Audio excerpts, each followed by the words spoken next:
비타민C를 내가 정확하게 아주 촌철살인으로 말씀을 드리면 비타민C가 혈관 질환을 예방하는 메커니즘은 단 한 톨도 우리 몸에서 기여를 하지 않고 나가는 게 없다고 생각합니다. 네. 일반적인 비타민C 복용의 그 형태로 제가 권할 수는 없고,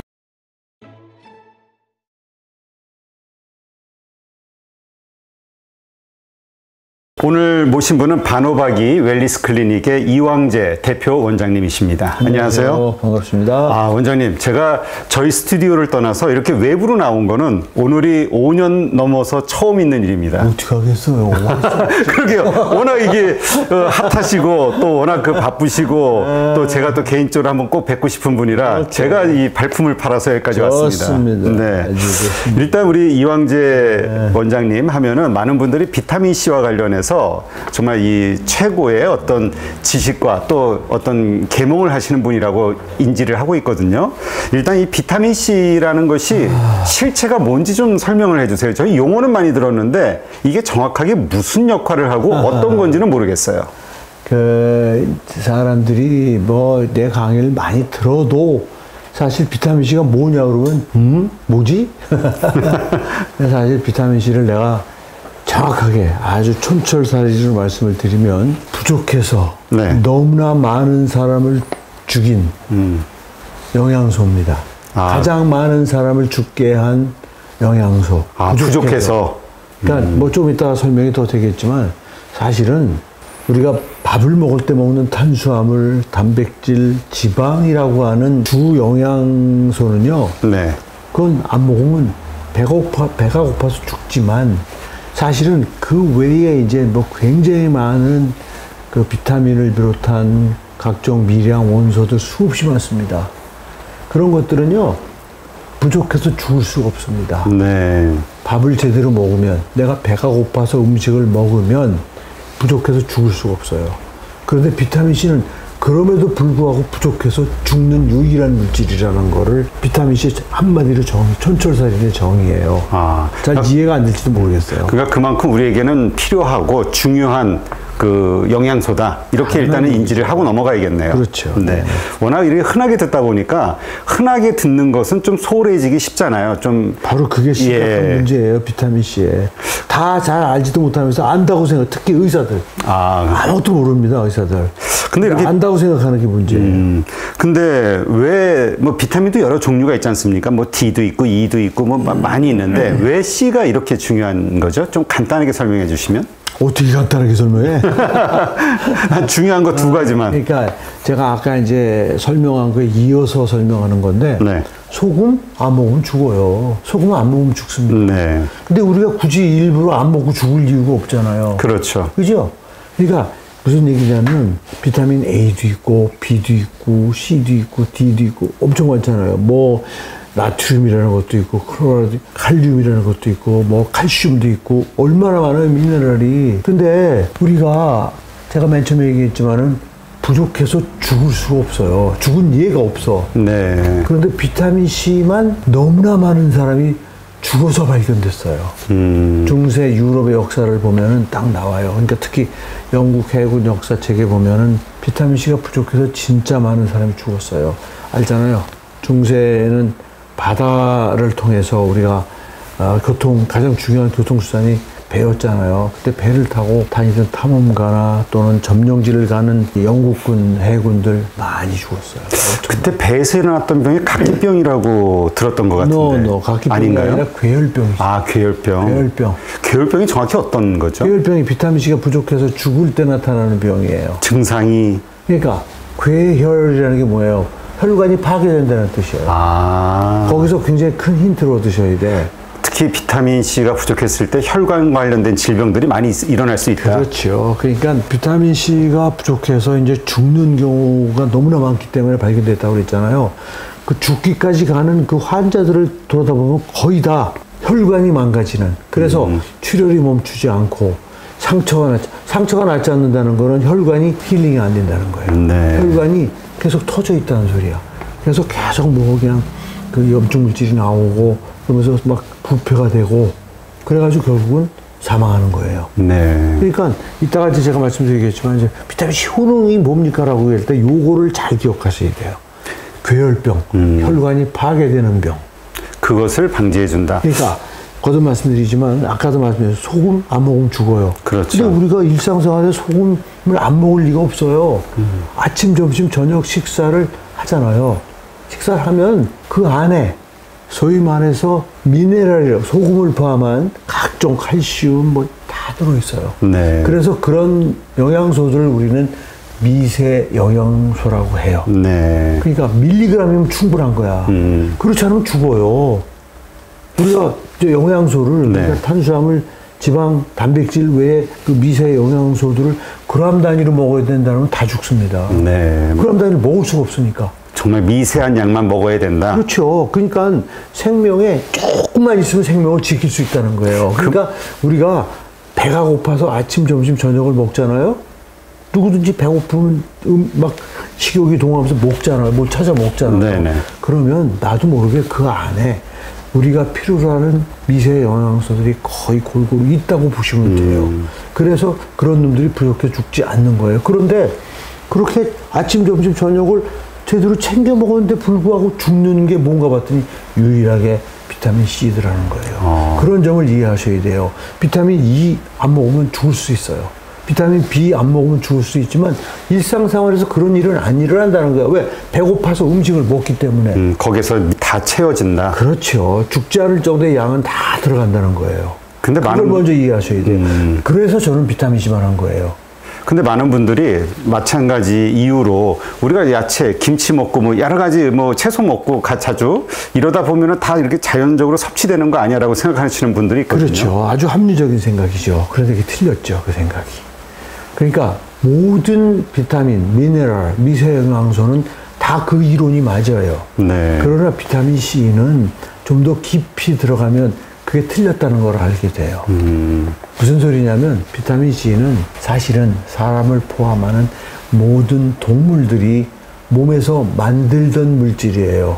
네. 근데 사람을 포함하는 영장류만 만드는 능력을 인류의 역사의 한 중간에 잊어버린 거예요. 이거는 과학적인 사실, 팩트를 얘기하는 거예요.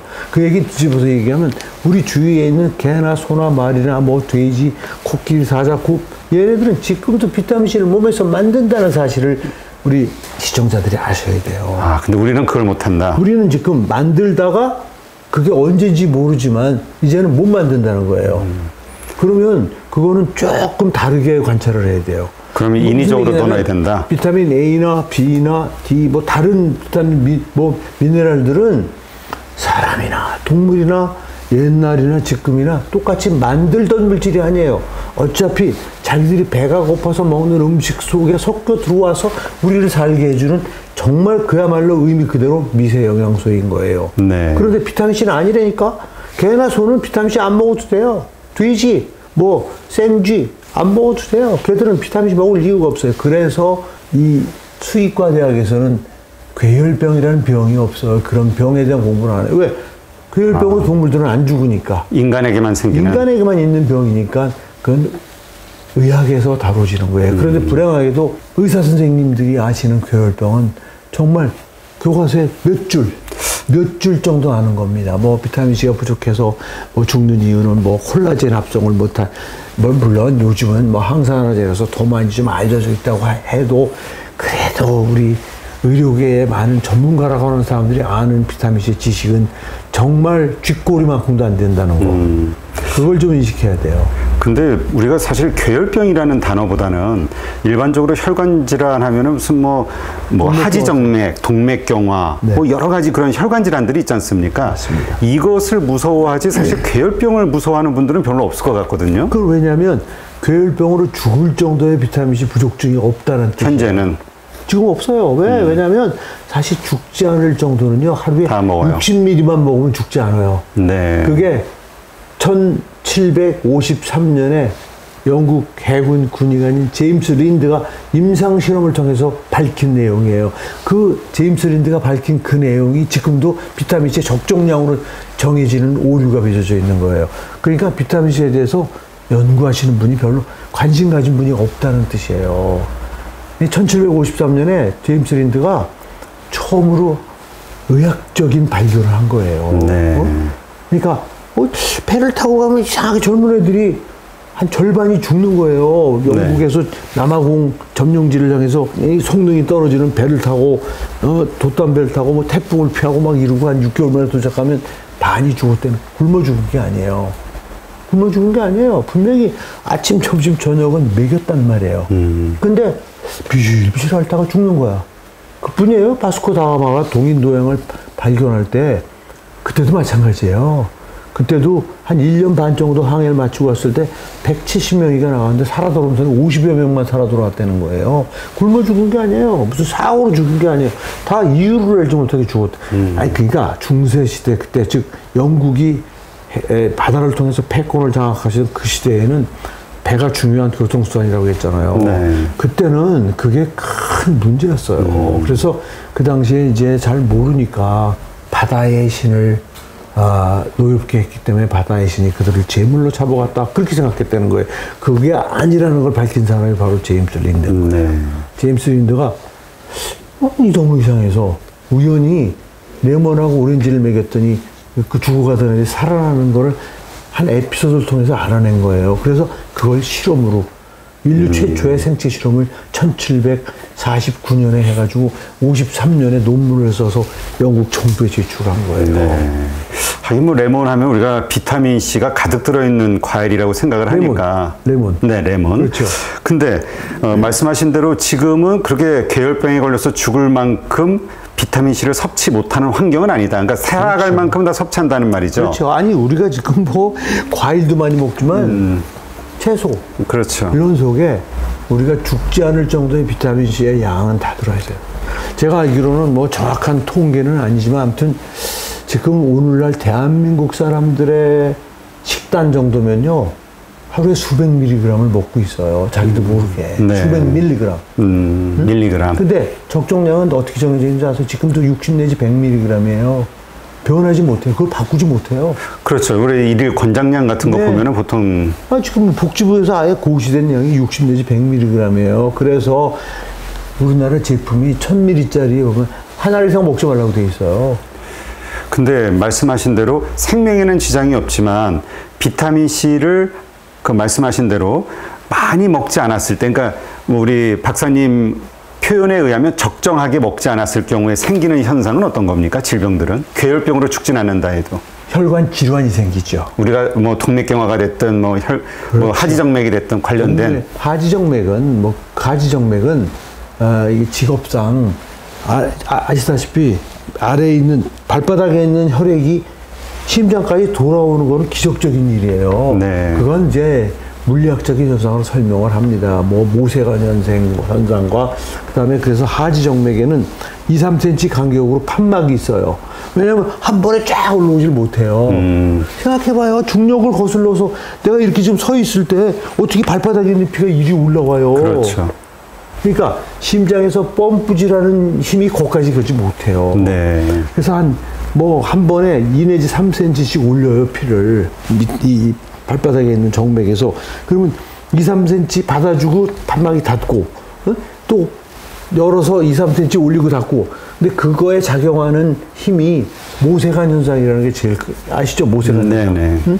이 가는 간을 컵에다가 이렇게 닦고 좀 물이 여기인데 쫙 올라오잖아요. 네네, 그렇죠. 그런 모세관 현상이 가장 큰 현상이지만 아무튼 그거는 하지정맥류 같은 거는 하지의 피의 흐름이 늦기 때문에 마치 높은 산을 버스가 이렇게 돌아가는 거랑 똑같은 거예요.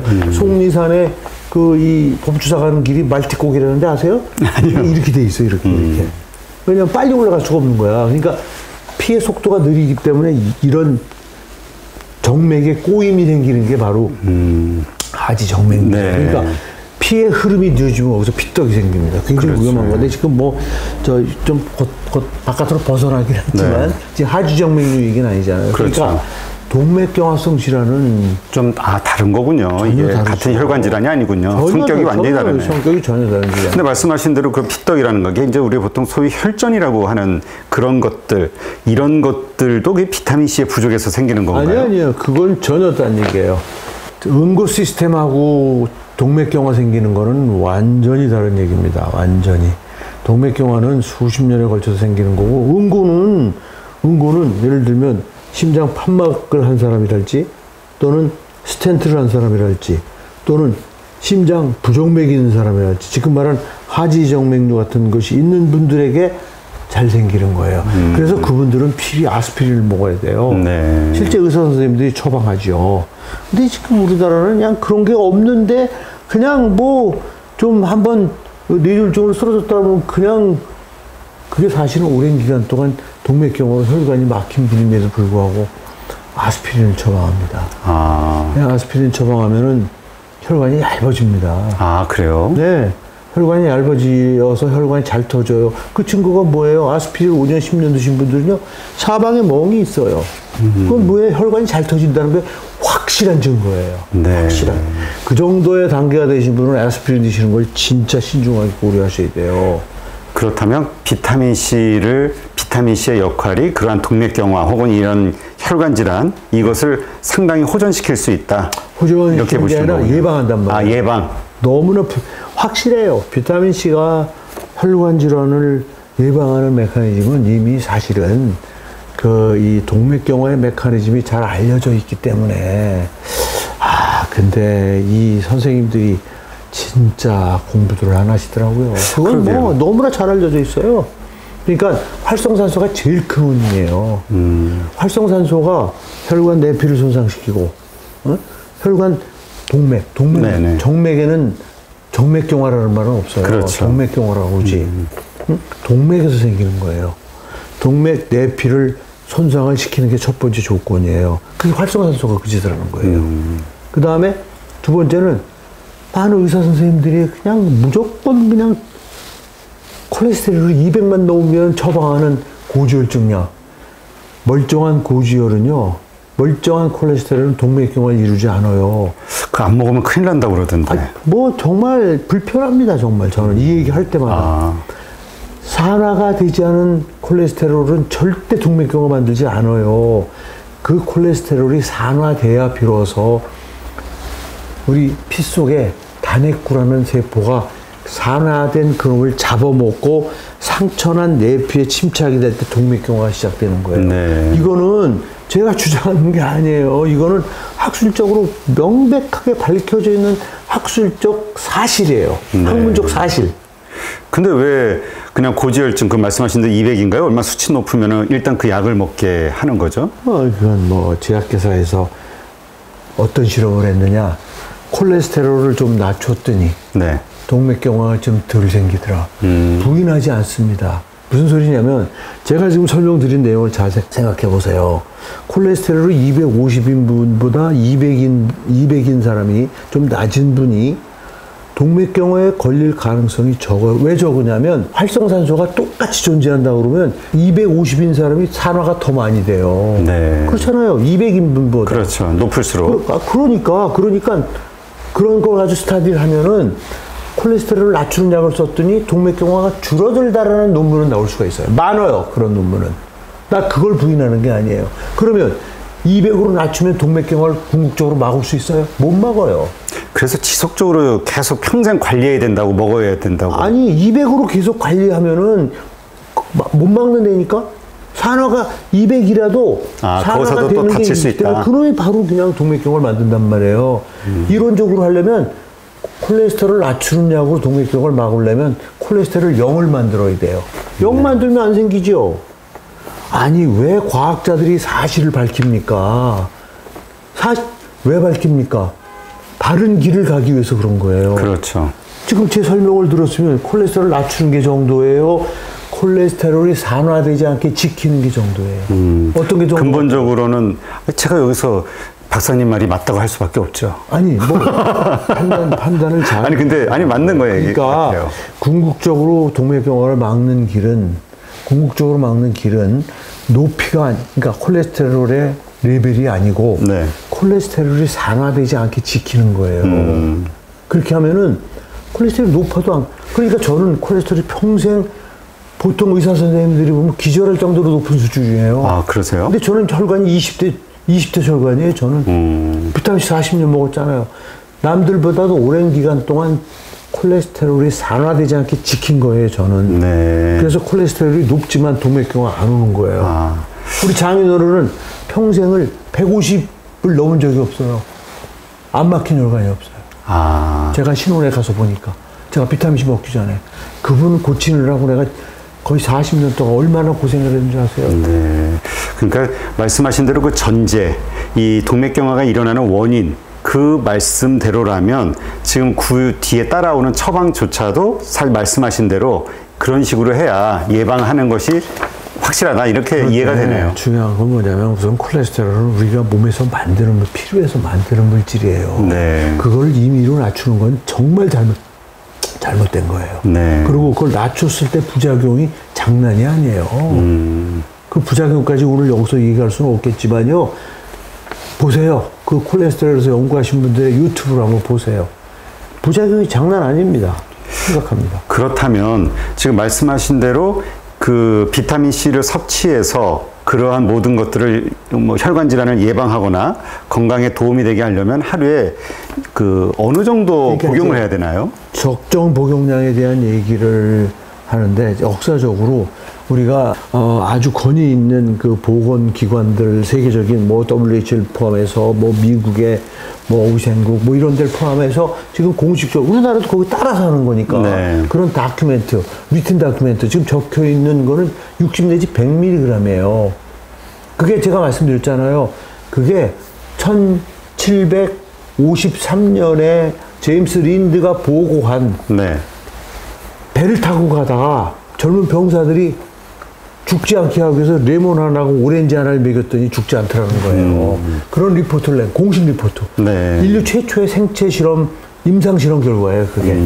그게 오렌지 하나에 레몬 하나에 얼마가 들어있느냐? 60 내지 100mg 들어있어요. 그래요? 그래서 1912년에 전문가들이 모여서 비타민의 적정량을 정하는 회의를 하는데 비타민C는 자료가 없는 거야. 그 뒤져보니까 제임스 린드가 보고한 리포트가 있는 거예요. 네. 그거 보니까 그건 실험을 통한 거니까 그래도 쓸 수 있는 자료 아니에요. 그렇죠. 그냥 상상으로 할 수는 없잖아요. 그래서 보니까 제임스 린드가 한 실험에 오렌지 하나하고 레몬 하나. 그래서 통계를 이렇게 조사한 저기를 보니까 오렌지 하나하고 레몬 하나에 들어있는 비타민C 함을 해보니까 60 내지 100mg이야. 그래서 정해진 거예요. 1912년에.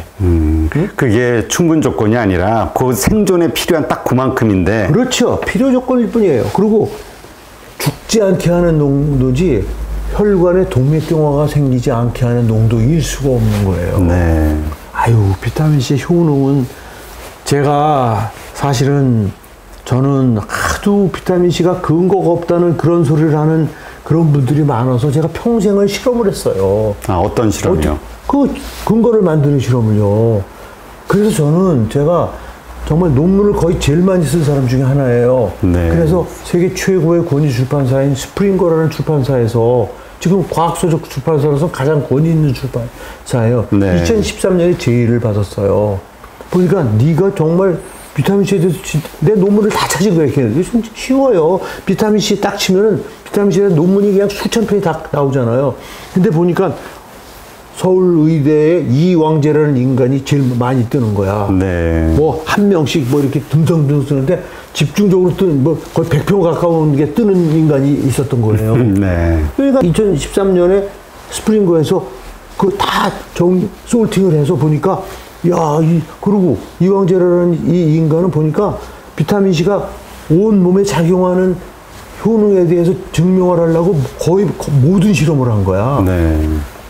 그러면 책을 쓸 수가 있죠. 어떤 폐에 대해서, 뭐 뇌에 대해서가 아니고 인간의 휴먼 헬스 앤 디지즈에 대해서 쓸 수 있는 친구는 이 친구라고 거기서 판단을 해서 저한테 제의가 온 거예요. 네. 그래서 제가 5년 동안 책을 써가지고 2019년에 비타민C in Human Health and Disease라는 그런 영문 서적을 낸 거예요. 네. 그거는요, 단독 저자로 깨알 같은 글씨를 200페이지를 낸 거예요. 그러니까 비타민C라는 한 물질에 대한 정보를 지구상에 저만큼만이 가지고 있는 과학적 근거, 그 다음에 효능에 대한 지식이 나만큼 있는 사람은 없다라고 제가 단언할 수가 있어요. 네. 왜?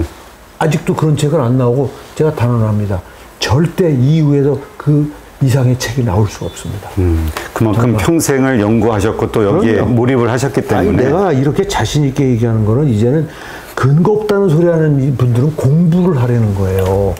공부를 안 하고 어디서 그냥 그 논문, 근거도 별로 안 되는 논문, 되지도 않는 논문, 전혀 진짜 이 실제 이 도움도 안 되는 논문들 들고 와서 가지고 뭐 지금까지 연구에 의하면 뭐 근거가 없다고 지금도 떠드는 인간이 있어요. 네. 불행해요. 그렇다면 정말. 궁금해지는 게 원장님은 하루에 어느 정도씩 드시나요? 그래서 다시 한번 내가 적정량에 대한 얘기를 할게요. 네. 적정량에 대한 과학적 접근은 내가 얘기했잖아요. 앞서서 비타민C를 동물들이 지금도 만든다고 했잖아요. 네네. 그러면 그 동물들이 하루에 얼마를 만드는가를 체중을 고려해서 조사해보면 너무나 간단한 거예요. 왜? 비타민C는요, 머리를 좋게 해주는 물질이 아니에요. 생명을, 아까 얘기했잖아요. 안 먹으면 죽는다고. 그렇죠. 동맥경화는 사람 생명을 그러니까 혈관 질환은 동맥경화뿐 아니라 그렇죠, 여러 가지. 뇌혈증이 발견된 이유가 뭐라고 그랬어요? 너무나 많은 사람은 죽게 했기 때 발견됐다는 거 아니에요. 그러니까 아주 생명의 아주 베이직한 물질이란 말이에요. 네. 생명을 지켜주는, 무슨 우리 사고를 막 그냥 다양한 사고를 하게 해주는 그런 물질이 아니야. 그 얘기는 무슨 얘기냐면 사람이나 개나 돼지나 고양이나 비타민C가 이 생명체에 작용하는 메커니즘은 같다는 거예요. 네. 같다는 얘기는 무슨 얘기를 하고 싶은 거냐? 적정량이 체중 1kg당 거의 그걸 고려하지 않을 수 없다는 거야. 아, 사람마다 다 다르다. 그렇죠. 체중에 따라. 우리 생명을 유지하는데 작용하는 물질이라면 개가 왜 하루에 사람 체중을 했을 때 왜 개가 하루에 왜 6천, 8천을 만들까? 고양이는 왜 10,000을 만들까? 놀랍게도 동물들이 하루에 만드는 양을 사람의 체중으로 환산해서 했더니 제일 적게 만드는 놈들이 하루에 6,000ml 근처예요. 네. 그리고 어떤 놈은 10,000몇천 ml, 말하자면 이만한 알약 막 10매달 정도를 평온한 상태에서 만들어요.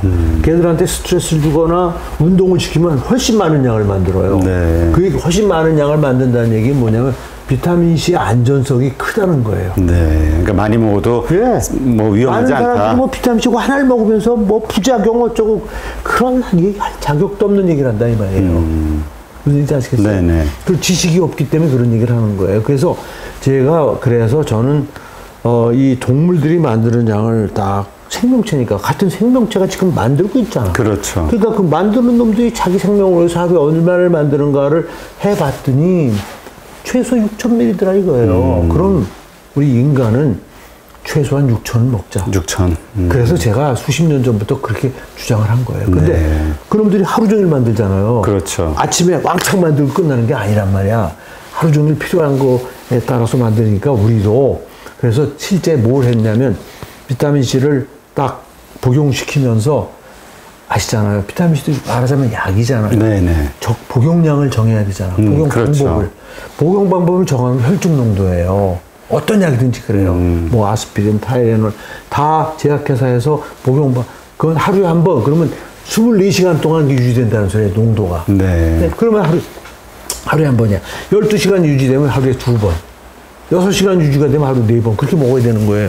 그런데 비타민C를 내가 실험을 해봤더니 6시간 주기로 완전히 바닥을 치는 거예요. 네. 그러니까 먹고 나서 3시간이 되면 혈중의 피크가 되고 3시간이 지나면 바닥을 치는 거예요. 그러면 6시간 안에 제일 좋은 거는 3시간 간격으로 먹어야 되는 거예요. 3시간 간격. 그러면 24시간, 3시간, 하루 8번을 먹어야 되잖아. 그렇죠. 어떻게 먹어요? 아무도 안 먹어요. 그치, 좀 실천을 번거롭죠. 그래서 내가 할 수 없이 이제 절충을 한 거예요. 그러면 6시간 간격으로 먹게 하자. 근데 우리가 한 7, 8시간 자잖아요. 네네. 눈 뜨고 있는 게 18시간 아니야. 그러면 3번 먹으면 되겠다. 4번이 아니고. 식사? 예. 그래서 우리가 하루에 3번 하는 게 뭔가 봤더니 정확히 6시간 간격은 아니지만 식사야. 제일 좋은 게.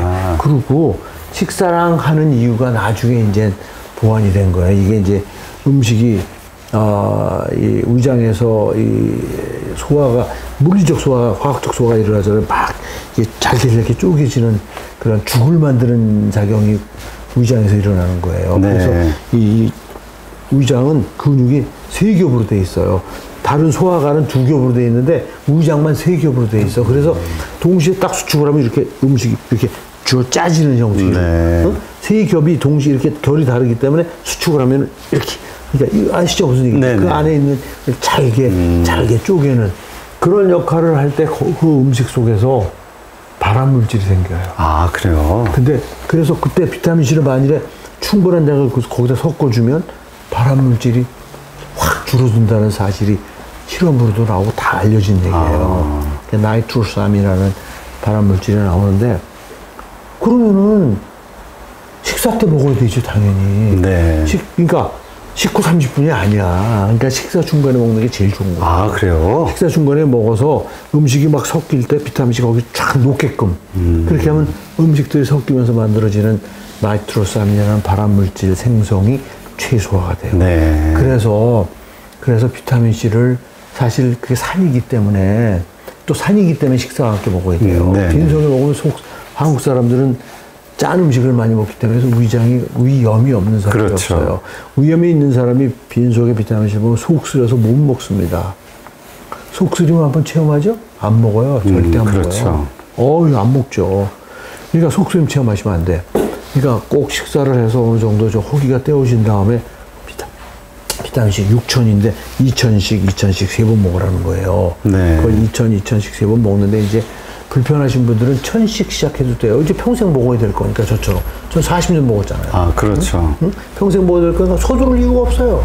2,000 먹었더니 속이 불편하고 난 좀 속이 쓰리다 그러면 1,000을 먹으면 돼요. 네. 내가 보니까 1,000을 먹으면 거의 다 해결되는데 그래도 뭐 찡얼찡얼 하시는 분이 있는데 그런 분은 1,000ml짜리 반으로 쪼개서 500ml만 먹어도 돼요. 그렇게 한 달쯤 먹죠. 그런 다음에 하나를 싹 먹으면 속 안 쓰려요. 왜냐하면 나이트로사민이 500ml만 들어가도 어느 정도 줄어들어요. 네. 나이트로사민은 위장벽을 공격하는 물질이에요. 그래서 궁극적으로 나중에 수십 년 지나면 암을 일으키는 그런 물질이 알려진 거란 말이에요. 그러면 생각해 보세요. 그 물질이 안 생겨봐. 우리 몸은 공격하는 요인이 없어지면 저절로 낫게 돼 있어요. 네. 의사가 치료하는 게 아니에요. 저절로 낫는 거예요. 우리 몸은 저절로 낫게 하는 힘이 있어요. 그럼 위장이 좋아져요. 네. 그래서 비타민C를 드신 분들 댓글을 보세요. 뭐라고 그러는가. 박사님 말씀 듣고 너무 몸도 좋아지고 너무 좋아졌는데 제일 좋아진 건요. 밥 먹고 돌아서기만 하면 배고픈 거예요. 무슨 소리인지 알죠? 위장이 너무 좋아지는 거예요. 아, 그게 위장이 좋아지는 거군요. 위장이 나쁜 사람이 소화 밥 안 먹고 되죠. 돌아서면 배고프다는 거 보셨어요? 위장 나쁜 사람은 하루 종일 배 안 고파요. 소화 안 되니까. 그러면 일단 말씀대로라면 일단 가장 정복 방식은 그냥 아침, 점심, 저녁 식사 중간에 그냥 2,000ml씩 2,000씩 내가 하는 말 중에 최소한이라는 말을 써먹어야 돼요. 최소한. 6,000이 딱 정량은 아니다. 그러니까 6,000으로 2,000씩 시작을 하는 거기 때문에 내가 최소라는 그러니까 시작할 때는 최소로 시작하는 거예요. 네? 2,000이 소위 말해서 내가 공식적으로 말하는 최소라니 아까 얘기한 것처럼 그렇게 먹어도 속이 불편한 사람은 시작할 때만 조금 줄여서 시작하려는 거예요. 네. 한 달이고 2달이고 그렇게 하면 분명히 속이 쓰였던 분이 두 알씩 먹어도 괜찮아져요. 네. 그러면 이제 그 사람은 나는 이제 비타민C가 내 건강을 위해서 드디어 기여를 하기 시작했다라는 그런 시그널이 신호탄이 되는 거예요. 네? 그러니까 지금 말씀드린 것처럼 적정량은 2,000. 아유, 제가 지금 수십 년을 얘기해서 지금 이거 가지고 시비 거시는 분은 시대착오적인 분이에요. 그러면 어느 정도, 왜냐면 또 이게 좋다고 하면은 또 많이 드시는 분들 있잖아요. 더 좋을까봐. 이게 좀 그래도 리밋이 있지 않나요? 한계가? 어느 정도 이상은 먹으면 안 된다. 리밋은 없지만 돈이 들잖아요. 많이 먹으면. 네. 그렇게 할 필요 없지. 그러니까 저를 생각을 하면 저는요 진짜 저는 40년 됐잖아요. 네네. 맨 처음에 2,000을 한 10년쯤 먹었어요. 아, 네. 저는 오래됐으니까. 근데 지금 시작하신 분들 꼭 그렇게 할 필요 없어요. 좀 땡겨도 돼요. 그러다가 어느 날 보니까 내가 2,000 가지고 몸이 마음에 안 드는 거야. 그래서 3,000을 올렸지. 그래서 한 10여 년, 나 40년 됐으니까. 네네. 그렇게 한 20년 하다가 이제 한 20년 전부터는 4,000씩을 시작을 한 지 오래됐죠. 아, 그러시군요. 4,000씩. 근데 이제는 자기 전에도 4,000을 먹어요. 위가 기본적으로 저는 힘들게 먹어도 저는 지금 그렇게 오래 먹었기 때문에 저는 진짜 내가 환자들 앞에서 보여줘요. 내가 배고프잖아. 그렇죠. 그때 그냥 5알, 6알을 깜짝 놀라요. 그렇게 먹어도 되느냐고. 전혀 문제 없어요. 저는 위장이 너무 깨끗하기 때문에 뭐 빈속에 5알, 6알 먹어도 아무 문제 없어요. 그걸 실제 보여줘야 그분들이 겁을 안 먹어요. 왜냐면 이분들이 얼마나 겁이 많은지 그냥 그 하나를 먹으면서도 이거 많은 거 아닌가 막 이러는 분들이 너무 많은 거예요. 네. 그러니까 저는 사실은 지금은요. 그러니까 4,000 이렇게 아무튼 기본으로 먹고 제가 경무에 시달리고 있어요. 네. 지금 오늘 촬영도 사실은 하루 종일 그렇죠. 경무예요. 네, 지금 늦은 시간이죠. 네, 이건 보통 경무가 아니에요. 저는 사실 휴일이 없어요. 저는 일요일 날 우리가 이제 크리스찬들 주일이라고 하는데 저는 예배 끝나고 또 전 교회 다니면서 강의를 합니다. 그래서 밤늦게 와요. 일요일 날 저녁 때. 네. 그리고 또 아침에 일찍 일어나가지고 진료하러 와요. 언제 쉬어요, 나는? 그렇죠. 저는 그러기 때문에 저는 요즘은 정말 4,000을 6번, 7번씩 먹어요. 아, 이렇게 4번은 그러면 당연히 먹는 거고 너무 목이 힘들고 또 그렇게 되면요 목도 막 가요. 막 환자들하고 그렇죠. 얘기 너무 오래 하다고 그러면 그때는 또 감기 환자도 와요. 저한테 독감 환자도 오고 코로나 환자도 아마 있을 거야. 그리고 저는 딱 알아. 이게 좀 뭔가가 오늘은 상기도에 뭐 감염된 것 같다 하면 그때는 뭐 1시간 간격으로 그냥 몇 번을 더 먹습니다. 그리고 아침에 너무 말끔해요. 네. 그렇게 지난 4년을 온 거예요. 네. 그래서 요즘은 뭐 책을 내고 나서 너무 자신감이 생기고 그냥 몸이 너무 이거 뭐 이런 얘기하면 막 우리 시청자들이 좀 뭐라고 하시겠지만 제가 나이가 7자잖아요 지금요. 아, 그러세요? 네. 전혀 그렇게 안 보이세요. 제가 나이가 7순입니다. 저희 60대 초반으로 뵀는데 7순이에요. 근데 제가 7순인데 제가 저는 하루에 2만 보 이상을 항상 걸어요. 네. 그리고 뜀박질도 합니다. 일주일 내내 하루도 안 쉬고 그리고 이러고 그게 저는 비타민C가 저를 받쳐주고 있는 거예요. 확실합니다. 저는 확실한 뭐 증거를 보여주시는 거네요. 스스로. 저는 제발 좀 우리 시청자들이 저처럼 살았으면 좋겠어요. 근데 어떤 분들은 이런 얘기를 하세요. 비타민C가 우리 몸에 잘 흡수가 안 돼서 그냥 소변으로 배출된다. 이런 얘기도 있고 이게 몸 안에 쌓여서 결석이 되기도 한다. 이런 얘기도 하는 분들이 있더라고요. 몸에 쌓인다는 얘기는 우리 임 대표가 잘 모르시는 얘기고 비타민C 나간다 그러면서 쌓인다는 말은 또 무슨 말이야? 그러게.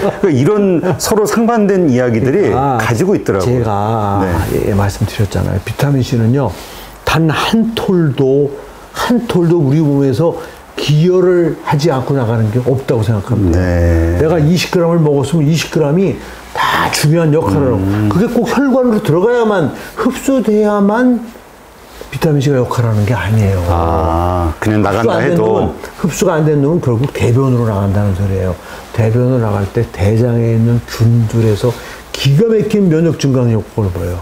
거기에 있는 균이 얼마나 많은 줄 아세요? 그 안에 우리 그렇죠.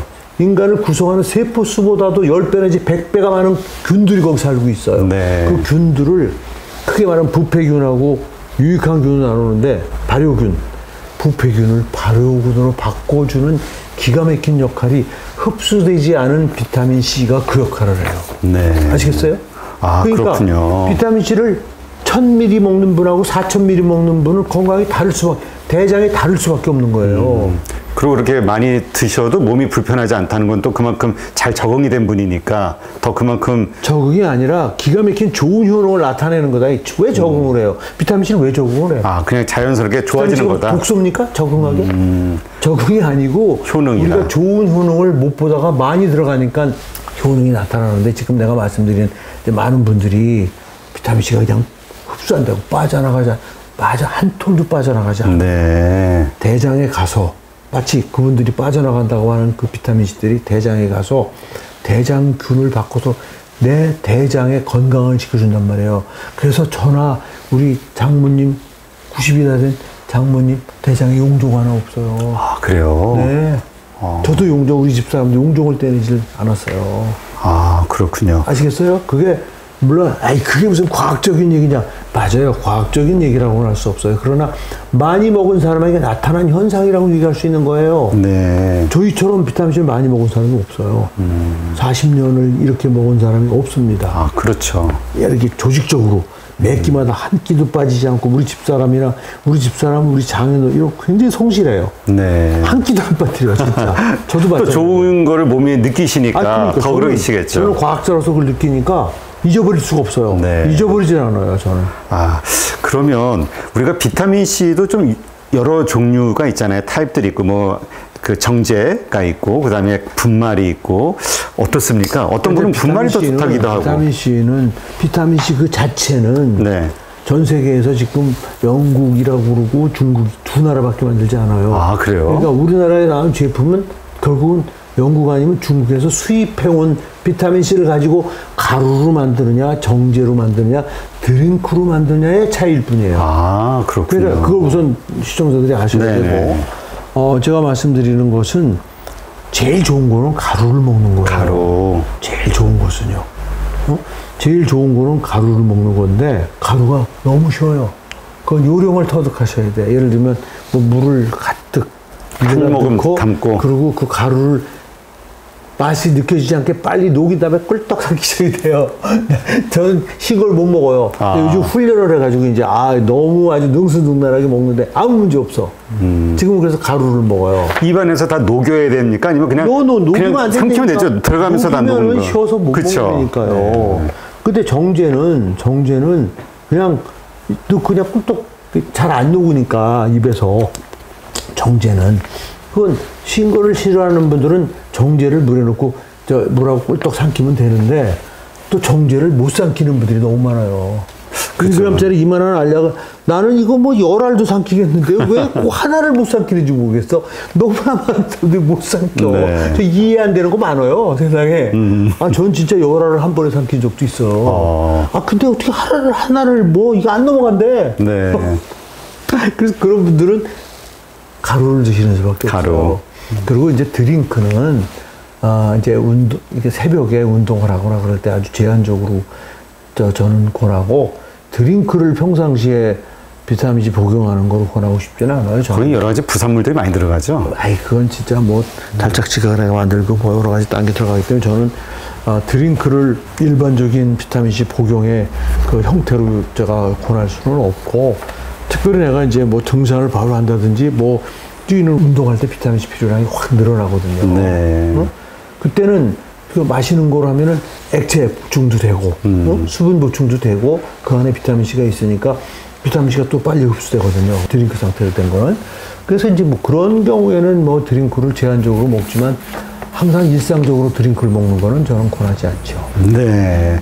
오늘 이렇게 말씀을 들어보니까 비타민C가 너무나 흔해가지고 흘려들었던, 그리고 이거 특별히 궁금해하지도 않았었는데 이게 정말 대단한 내용이 너무 많죠? 네, 대단한 성분이구나. 그리고 이것이 또 우리 인체 건강에 상당히 큰 효능을 가져다주는 그런 영양소구나, 이런 걸 다시 한번 느끼게 됐고, 자주 이거 잘 섭취를 해야 되겠다, 이런 생각이 드네요. 네, 비타민 박사님이시죠? 이왕재 원장님, 오늘 이렇게 뵙고 이 비타민C에 대해서 여러 말씀들 들으니까 다시 한번 우리가 너무 좀 소중한 것들을 이렇게 흘리면서 사는 거 아닌가. 예, 뭔가 이런 소중한 정보들은 좀 더 팩트 체크 혹은 좀 더 공부를 해서, 좋다고 하면 뭐 자꾸 비싸고 막 희귀한 곳에서 찾는데, 건강을 위해서 우리 주변에도 이렇게 좋은 것들이 얼마든지 있다. 그렇죠. 이런 거를 좀 느낄 수가 있었네요. 맞습니다. 네. 그래서 제가 세상에서 가장 값싸고 귀한 보약이라고 저는 별명을 비타민C를 그렇게 저는. 말씀대로라면 정말 세상에서 가장 싼 보약일 것 같은데요. 귀한 보약. 네. 그러나 효능은 귀하고. 특히나 의사 선생님들이 너무나 멸시를 합니다, 비타민C를. 네. 알겠습니다. 네. 오늘 이렇게 좋은 인사이트 함께 해주신 이왕재 원장님, 감사합니다. 고맙습니다.